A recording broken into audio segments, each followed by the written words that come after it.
Thank you. Yeah, thank you so much. I was just curious, so watching the community development finance institutions at the federal level be probably gutted. I was just curious if that is going to have an impact either directly on you or their suppliers of the piece. Just knowing Vermont has a lot of CDFIs that are at risk. Yeah, that is a great question. I would assume so. We work with one local financer, and I haven't had a conversation in the last 3 weeks because it disappeared, to be totally honest, and managing our resources and chasing other solutions at the moment, but I would assume so. Yeah. Keisha.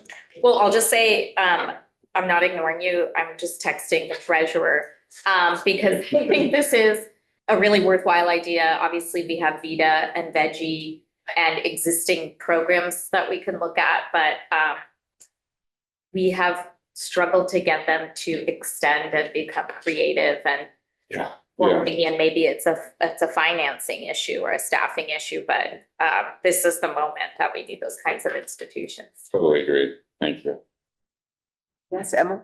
Yeah, how is this affecting your kind of design timeline? Because I'm guessing that you probably have another. Yeah, good question. Yeah.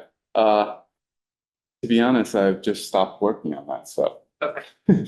Because right now, like today and tomorrow and next quarter are the most important pieces. So we've got a bunch of future development of this. Actually, this lid is launching tomorrow, which is awesome. But we've got other lids and other opportunities. We're primarily in the bike space right now, but we know that our bottles are being used by people in sport and at their desks and in their car and in every way, shape, or form in their life. So we've got a bunch of future development focus on that. But to be honest, like focusing a year from now feels silly if we can't get there. And how does that feel for the future of your business? Oh, it feels like the wrong decision because you should always be looking forward. And to be honest, just I'm sad. I'm sad that it feels like our successful business that is putting jobs into Vermont and like us being here and being prideful of Vermont and everything that we've done and knowing that this is a successful business, it feels like I've lost it in 2 weeks. You just feel helpless. Thanks. Yeah. Okay. Heart's sick. We're with you. Yeah. I think we're all hearts. Totally. And thank you again, like for letting me show that. So I have a question for you in terms of how we impact Washington. Yeah. So we are thrilled with this resolution that's Yeah. trying to repeal the tariffs. But what are you doing in terms of, there must be millions of businesses that depend on China for their production. What is that arm and how is that power of that number of businesses being leveraged to affect That's a great question. seemingly unaffectable, Yeah. gracious Yeah. tariff? I don't know yet. My wife and I have been thinking a lot about this actually. The reality is like the only other countries that are options for stainless steel water bottles are Thailand and Vietnam, and reading the news, they're not in a better situation, but not that better of a situation. So we've actually been talking a lot about how do we create some type of maybe it's not an organization, a movement, if you will, of brands coming together. The wild idea that we've come up with recently is like there's a whole pay it later program, you know, for easy payments of whatever with interest free. You've all probably done it online. What about doing it the other way? What about actually asking everyone to buy 3 weeks early when you pay for your new product at the ocean as a way to like bring businesses together and say, all these small businesses are doing something crazy. Like if you could spend $50 on a water bottle 3 weeks before, we can use that cash to pay tariffs, but it's more than that. To be honest, it's the education piece. I believe we need to seek a solution where everyone can come together to storytell because there's just not enough understand. I've had so many conversations in the last week with people friends that are in business that didn't understand the impact of the cash flow piece. And like, that's the crippling thing. And I think if we can bring businesses together in a way to like unite them, I think people understand. Right. So there isn't There's not. an We don't know. organization that that unites all the US companies that produce in China. Not that I know. That's too bad.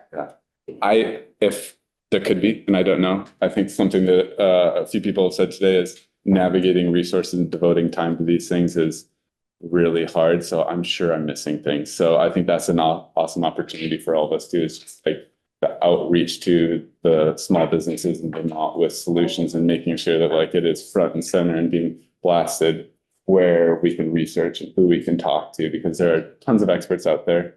I'm not necessarily one of them in everything, but I guarantee there's people that are probably in this room that I haven't spoken to that have ideas. So thank you for that question, because it prompted me to think of the second one. As you settled on a particular facility in a particular province. Yeah. What is that process? Do you know the other Yeah, that's a companies that are also working with that facility? I'm just good, curious, super site selection thing. great question.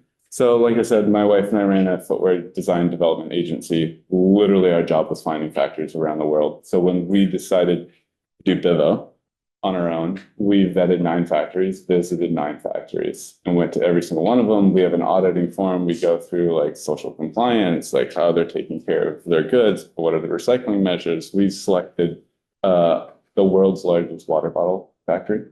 They're called Cares.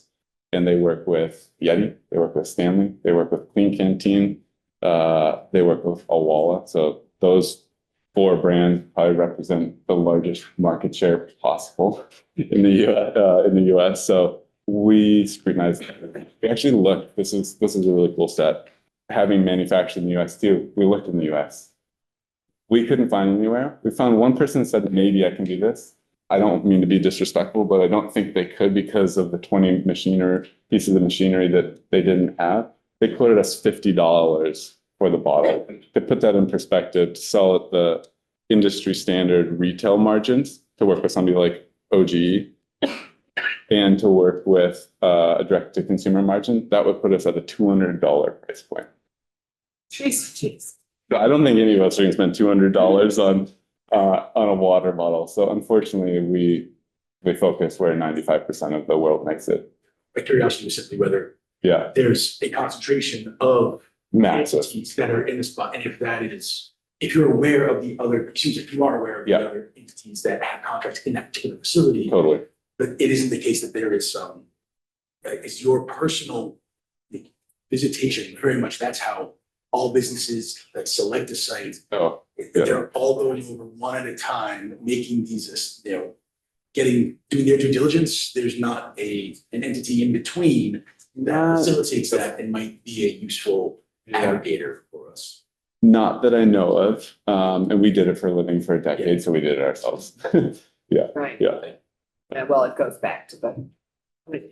Thank you so much, Robbie. This, Yeah. we're with you trying to figure out, and I think